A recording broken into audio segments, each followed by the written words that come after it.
Welcome to my YouTube channel. আশা করি তোমরা সবাই ভালো আছো। এর আগের ভিডিওতে আমি তোমাদের রাষ্ট্রের প্রকৃতি এবং উপাদান থেকে 3 মার্কসের কোশ্চেন আনসার আলোচনা করে দিয়েছি। আজকে আমি তোমাদের সেখান থেকে 4 মার্কসের কোশ্চেন আনসার আলোচনা করে দিচ্ছি। আর তোমাদের এই যে 3টে চ্যাপ্টার তোমাদের হিস্ট্রি থেকে যে পড়তে হবে, রাষ্ট্রের প্রকৃতি এবং এর উপাদান, সাংস্কৃতিক পরম্পরায় পরিবর্তন, দিগন্তের প্রসার, তোমাদের সিলেবাসে 3টে চ্যাপ্টারই আছে। আর এখান থেকে তোমাদের শুধুমাত্র আসবে 3 আর 4 মার্কসের কোশ্চেন, 8 মার্কসের। কিন্তু সেকেন্ড চ্যাপ্টার থেকে তোমাদের শুধুমাত্র 3 আর 4 মার্কসের কোশ্চেন অ্যান্সার আসবে। তাহলে বন্ধুরা, আজকে আমি তোমাদের রাষ্ট্রের প্রকৃতি এবং উপাদান থেকে 4 মার্কসের কোশ্চেন অ্যান্সার আলোচনা করে দিচ্ছি। নেক্সট ভিডিওতে আমি তোমাদের 8 মার্কসের কোশ্চেন দিয়ে দেবো। ভিডিওটা ভালো লাগলে লাইক এবং বন্ধুদের শেয়ার করে দিও। প্রথম কোশ্চেন আমার, চীনের ম্যান্ডালিন ব্যবস্থার পরিচয় দাও। ম্যান্ডালিনরা ছিলেন সাম্রাজ্যবাদী চীনের আমলা। চীনা শাসনতন্ত্র এদের গুরুত্বপূর্ণ ভূমিকা ছিল। সমাজে শান্তি শৃঙ্খলা রক্ষার ব্যাপারে তারা সম্রাটের সহযোগী ছিলেন।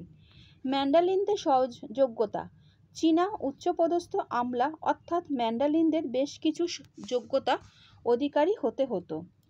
প্রশাসনিক দক্ষতা, ম্যান্ডালিন পদপ্রার্থীকে প্রশাসনের কাজ চালানোর মতো দক্ষতা দেখাতে হতো। শিক্ষা দীক্ষা, নিয়োগের আগে ম্যান্ডালিন পদপ্রার্থী শিক্ষা দীক্ষা বিচার করা হতো। রাজনৈতিক অভিজ্ঞতা, প্রার্থী ইতিপূর্বে স্থানীয় বা প্রাদেশিক ক্ষেত্রে রাজনৈতিক কার্যাবলীর সঙ্গে যুক্ত থেকে কোনো রাজনৈতিক অভিজ্ঞতা অর্জন করেছে কিনা তাও দেখা হতো। ধ্রুপদী চীনের ঐতিহ্যের ধারণা, ম্যান্ডালিন পদপ্রার্থী ধ্রুপদী চীনের ঐতিহ্য সম্পর্কে স্পষ্ট ধারণা থাকা দরকার ছিল। অন্যান্য যোগ্যতা, জেলখাটা আসামি, শ্রমিক, অভিনেতা, গায়ক, পাহারাদার, কৃতদাস, ভিক্ষুক প্রভৃতি ম্যান্ডালিন পদপ্রার্থী হতে পারতেন না। নিয়োগ ও বিচ্যুতি, সেকেন্ড পয়েন্ট, ম্যান্ডালিন পদপ্রার্থীদের নিয়োগ করার আগে যোগ্যতা নির্ণায়ক পরীক্ষা নেওয়া হতো। এই পরীক্ষায় কনফুসি আদর্শ, তাওবাদ, সাহিত্য, কাব্য, সাধারণ জ্ঞান, রাজনীতি এবং ধ্রুপদী চীনের ঐতিহ্য সম্পর্কে প্রশ্ন রাখা হতো। পরীক্ষায় উত্তীর্ণ প্রার্থীদের প্রথমে স্থানীয়, প্রাদেশিক বা কেন্দ্রীয় সরকারি কর্মচারী হিসাবে নিয়োগ করা হতো।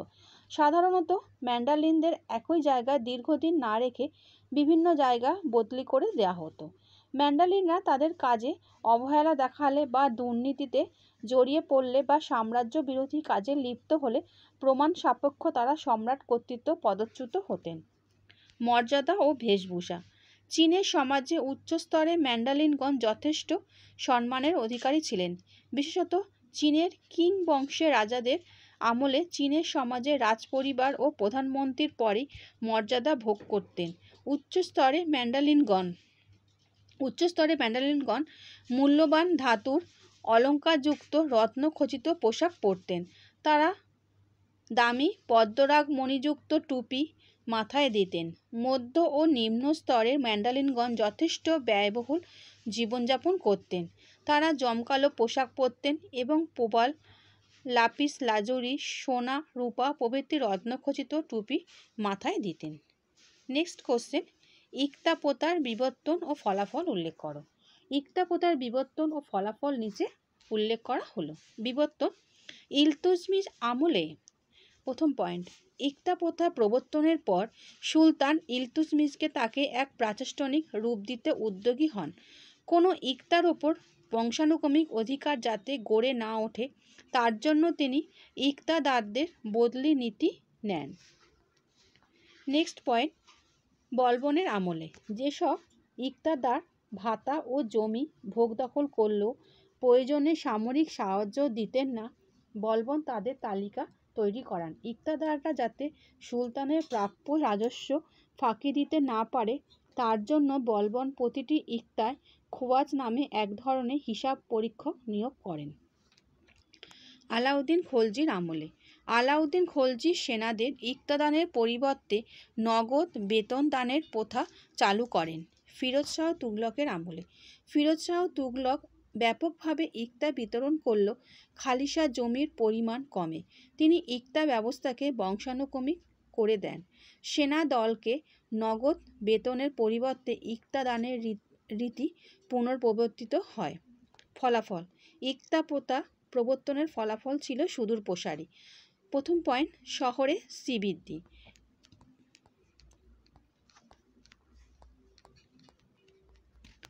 ইক্তাদারদের অনেকেই তাদের উদ্বৃত্ত অর্থ শহরে ব্যবসা বাণিজ্য বিনিয়োগ করত। ব্যবসা বাণিজ্যের সুবাদে শহরে অর্থনীতি সুদৃঢ় হলেও শহরগুলির শ্রীবৃদ্ধি ঘটতে থাকে। কৃষকদের দুর্দশা বৃদ্ধি। অনেক সময় অতিরিক্ত অর্থের লোভে ইক্তাদাররা নিজেদের ইক্তাটি অপরকে ইজারা দিত। ইজারাদার অধিক মুনাফার লক্ষ্যে কৃষকদের ওপর আর্থিক শোষণ চালাত। পূর্ববর্তী শাসকদের মর্যাদা হ্রাস। ইক্তা ব্যবস্থা পূর্ববর্তী গ্রামীণ শাসক শ্রেণীর সামাজিক মর্যাদা হ্রাস করে। তাই গ্রামের নিম্নতর অভিজাতরা কৃষক বিদ্রোহের নেতৃত্ব দেয়। দিল্লি সুলতানরা ইক্তা ব্যবস্থার মধ্যে দিয়ে তাদের গুরুত্বপূর্ণ কিছু উদ্দেশ্য পূরণ করতে পেরেছিলেন ঠিকই, কিন্তু তারা প্রত্যেকেই ইক্তাদারদের সমানভাবে পরিচালনা করতে পারেননি। শক্তিশালী সুলতানরা ইক্তাদারদের নিয়ন্ত্রণে রাখতে সক্ষম হলেও দুর্বল সুলতানদের আমলে ইক্তাদাররা সেই নিয়ন্ত্রণ থেকে কিছুটা বেরিয়ে আসেন। সুলতানি আমলের এই ইক্তা ব্যবস্থার বৈশিষ্ট্যগুলি মোগল আমলে জায়গিরদারি ব্যবস্থার মধ্যে আরও জটিল ও পরিণত রূপ পায়। নেক্সট কোশ্চেন, ম্যাকিয়াভেলি রাষ্ট্রচিন্তার বৈশিষ্ট্য ও ত্রুটি বিচ্যুতি লেখো। সাধারণভাবে ম্যাকিয়াভেলি রাষ্ট্রচিন্তার কিছু বৈশিষ্ট্য হলো: প্রথম পয়েন্ট, ধ্রুপদী চিন্তায় গুরুত্ব। ম্যাকিয়াভেলি বিশ্বাস করতেন গ্রিস এবং রোমের ধ্রুপদী বা সনাতন ঐতিহ্য ইউরোপে পুনঃপ্রতিষ্ঠিত করতে পারলে মধ্যযুগীয় অসার ও স্থবির রাষ্ট্রচিন্তা থেকে ইউরোপ মুক্ত হবে। আধুনিক জাতীয় রাষ্ট্রের ধারণা প্রবর্তন। তিনি সর্বপ্রথম রাষ্ট্রচিন্তার ক্ষেত্রে আধুনিক জাতীয় রাষ্ট্রের ধারণা পেশ করেন। তিনি বলেন, জাতীয় রাষ্ট্রের প্রধান বৈশিষ্ট্য হল সার্বভৌমত্ব। ধর্ম ও নীতিবোধের মধ্যে পৃথকীকরণ। ম্যাকিয়াভেলি বলেন যে ব্যক্তিগত নীতিবোধ রাজার ক্ষেত্রে প্রযোজ্য নয়। রাজাকে ব্যক্তি ধর্ম ও নীতিবোধের ঊর্ধ্বে উঠে কঠোরভাবে শাসন চালাতে হবে। রাজনৈতিক সমস্যা নির্ধারণ পদ্ধতি। রাজনৈতিক সমস্যাগুলি নির্ধারণের ক্ষেত্রে ম্যাকিয়াভেলি অভিনব পদ্ধতির উল্লেখ করেছেন। 1. সদত্ব। সমকালীন সমাজের ঘটনাবলী থেকে অভিজ্ঞতা অর্জনের ওপর গুরুত্ব দেওয়ার কথা বলা হয়েছে। নঙত্বক। এটি মূলত ঈশ্বরের অস্তিত্ব, চার্যের একচেটিয়া কর্তৃত্ব এবং প্রাকৃতিক আইনের একাধিপত্য অস্বীকার করাকে বোঝায়। সমালোচকের দৃষ্টিতে ম্যাকিয়াভেলি রাষ্ট্রচিন্তার কিছু ত্রুটি বিচ্যুতি ধরা পড়ে, যেমন ম্যাকিয়াভেলি সার্বভৌমত্ব, রাজনৈতিক ক্ষমতাতত্ত্ব এবং যুদ্ধনীতি ছাড়া আর অন্য কিছুর ওপর তেমন স্পষ্টভাবে আলোকপাত করেননি। দ্বিতীয় পয়েন্ট, ম্যাকিয়াভেলি ধারণার আগে রাষ্ট্রীয়, পরে সামাজিক কাঠামো গঠিত হয়েছে, কিন্তু তার এই ধারণা ভুল, কেননা আগে সমাজ তৈরি হয়েছে, পরে রাষ্ট্রীয় কাঠামো। রাষ্ট্রের স্বার্থ রক্ষার জন্য সমস্ত ক্ষমতায় রাজার হাতে থাকা উচিত। তার এই ধারণা ত্রুটিপূর্ণ, কেননা এক্ষেত্রে প্রজার স্বার্থ লঙ্ঘিত হবার সম্ভাবনা থাকে। সর্বোপরি অভিজ্ঞতার আলোকে তিনি যেভাবে মানব চরিত্রকে শ্রেণীভুক্ত করেছেন তাও ভ্রান্ত ছিল। তাই অধ্যাপক অ্যালেন বলেছেন, ম্যাকিয়াভেলির মানব প্রকৃতি সম্পর্কিত ধারণা ছিল ত্রুটিপূর্ণ। ম্যাকিয়াভেলি রাষ্ট্রচিন্তার বিভিন্ন ত্রুটি বিচ্যুতি থাকা সত্ত্বেও আধুনিক রাষ্ট্রচিন্তায় তার অবদানকে অস্বীকার করা যায় না। প্রকৃতপক্ষে তিনি ছিলেন আধুনিক রাষ্ট্রচিন্তার অন্যতম পথপ্রদর্শক। আধুনিক রাষ্ট্রচিন্তার ভিত্তি তিনি প্রতিষ্ঠা করেন। নেক্সট কোশ্চেন, রোমান রাষ্ট্রচিন্তাবিদ সেনেকার রাষ্ট্র ধারণা সংক্ষেপে লেখো। রোমান রাষ্ট্রনীতিবিদ সিসেরোর পর রোমান রাষ্ট্রচিন্তার ইতিহাসে গুরুত্বপূর্ণ ব্যক্তিত্ব হলেন লুসিয়াস অ্যানাস সেনেকা। রাষ্ট্র সম্পর্কে তার ধারণা গড়ে উঠেছিল আধ্যাত্মবাদ, মানবতাবাদ এবং বাস্তববাদের ওপর ভিত্তি করে। সেনেকার রাষ্ট্র ধারণা। ন্যায়নীতির অবস্থা। সেনেকার রাষ্ট্র ধারণার এক অন্যতম দিক ছিল ন্যায় ও নীতিবোধ। আসলে সেনেকার আমলে রোমান সমাজ ও রাজনীতিতে ব্যাপকভাবে দুর্নীতি প্রবেশ ঘটেছিল। স্বেচ্ছাচার সমগ্র রোমান সাম্রাজ্যকে গ্রাস করে ফেলেছিল। রোমান প্রশাসনের মন্ত্রী হিসাবে তিনি খুব কাছ থেকে দেখেছিলেন কিভাবে সাম্রাজ্যের সর্বত্র বিশৃঙ্খলা, স্বেচ্ছাচার আর দুর্নীতি ছড়িয়ে পড়েছে। এইসব দেখে তিনি আতঙ্কিত ও হতাশ হয়ে পড়েন। এইসব থেকে রাষ্ট্রকে রক্ষা করার জন্য তিনি এমন এক রাষ্ট্র ধারণার কথা বললেন যেখানে ন্যায়নীতি প্রধান ভূমিকা নেবে। ভালো নেতা, ভালো সরকার। সেনেকা মনে করতেন একজন শিক্ষিত, সৎ, জ্ঞানী ব্যক্তি রাজনৈতিক ক্ষমতা লাভ করলেই যে ভালো নেতা হবেন বা ভালোভাবে শাসন চালাবেন তা নয়। এর কারণ হিসাবে তিনি বলেন, বিজ্ঞ ব্যক্তিদের বেশিরভাগই শাসন করার মতো সাহস ও গুণ থাকে না। অপরদিকে যে ব্যক্তি অপেক্ষাকৃত কম শিক্ষিত, কম জ্ঞানী ও কম সৎ, তার অনেকে সাহসী ও তাদের শাসন করার গুণ থাকে। তারা রাষ্ট্র শাসনের সাহসের সাথে নেতৃত্ব দিতে পারেন। তাই শাসন ক্ষমতা এসে তারা মানুষের যথেষ্ট মঙ্গল করতে পারেন। সেনেকার রাষ্ট্র ধারণা এরা হলেন ভালো নেতা আর এদের পরিচালিত সরকার হলো ভালো সরকার। নেক্সট, দুই কমলেট রাষ্ট্র। সেনেকার রাষ্ট্র ধারণার প্রধান বিষয় ছিল দুই কমলের তত্ত্ব। একটি হলো পৌররাষ্ট্র আর অপরটি হলো বৃহত্তর রাষ্ট্র। প্রতিটি মানুষ এই দুই কমলেটের সদস্য, অর্থাৎ প্রত্যেকেই পৌররাষ্ট্রের প্রজা এবং বৃহত্তর রাষ্ট্রের সদস্য। এই বৃহত্তর রাষ্ট্রটি আবার গড়ে উঠেছে বুদ্ধি, বিবেক ও মানবিক গুণ রয়েছে এমন সব মানুষদের নিয়ে। যদিও বৃহত্তর রাষ্ট্র বলতে তখনকার সমাজকে তিনি বুঝিয়েছিলেন। রাষ্ট্রের প্রতি আনুগত্য। রাষ্ট্র হলো একটি জনকল্যাণকর সংস্থা, তাই জনগণ রাষ্ট্রের নাগরিকত্ব গ্রহণ করে রাষ্ট্রের প্রতি আনুগত্য দেখাবে।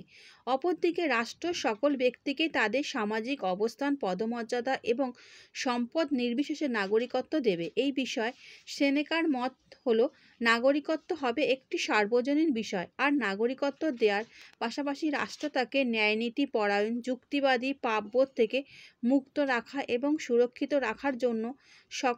সুরক্ষিত রাখার সকল পদক্ষেপ গ্রহণ করবে।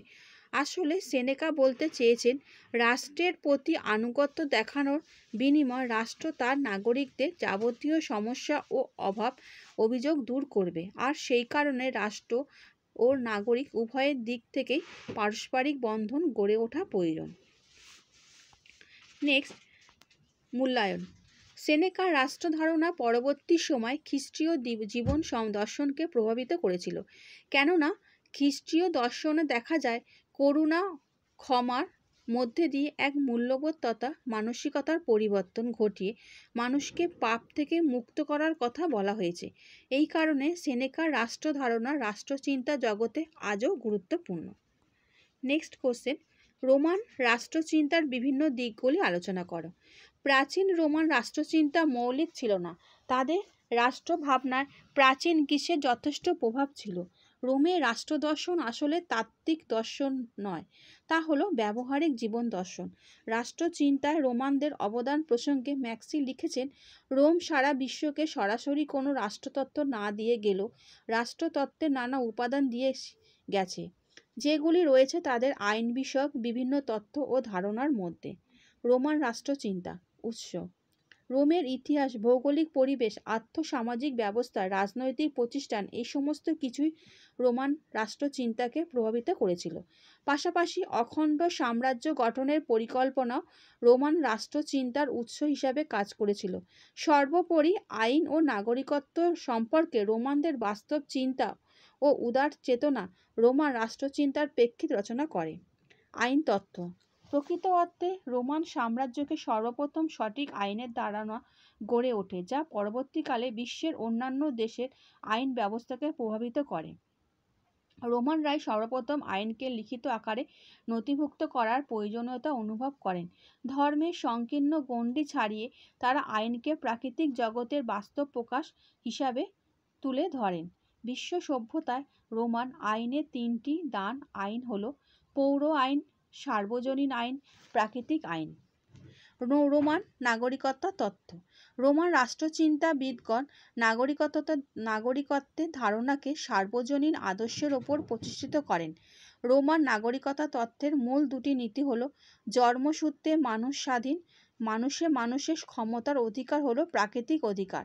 রোমান রাষ্ট্রচিন্তাবিদ সিসেরো বলেছেন, সমগ্র বিশ্ব হলো এমন একটি কমোডেট যেখানে সমস্ত মানুষ সমান। স্টয়িক দর্শন দ্বারা প্রভাবিত হয়ে রোমান রাষ্ট্রচিন্তাবিদগণ বিশ্ব মানবতাবাদ তথা সকলের সমতা ধারণা প্রচার করেন। সমালোচনা: কিছু অসঙ্গতির কারণে রোমান আইনতত্ত্ব সামঞ্জস্যহীন বলে সমালোচিত হয়েছে। রোমান রাষ্ট্রচিন্তাবিদগণ যে বিশ্বজনীন আইনের উল্লেখ করেছেন তার সঙ্গে বাস্তবের খুব একটা মিল নেই। তাছাড়াও মিশ্র শাসন ব্যবস্থা ভ্রান্তিকর, কেননা রাজতন্ত্র, অভিজাততন্ত্র ও গণতন্ত্রের মধ্যে মিশ্রণ সম্ভব নয়। আচ্ছা বন্ধুরা, আশা করি তোমরা আজকের যে 5টা কোশ্চেন আলোচনা করে দিলাম রাষ্ট্রের প্রকৃতি এবং উপাদান থেকে তোমরা বুঝতে পেরেছো। চ্যানেলের সঙ্গে যুক্ত থাকো। নেক্সট ভিডিওতে আমি তোমাদের হিস্ট্রি থেকে 8 মার্কসে এই অধ্যায় থেকে আলোচনা করে দেবো। ভিডিওটা ভালো লাগলে লাইক এবং বন্ধুদের শেয়ার করে দিও। আচ্ছা বন্ধুরা, ভালো থেকো।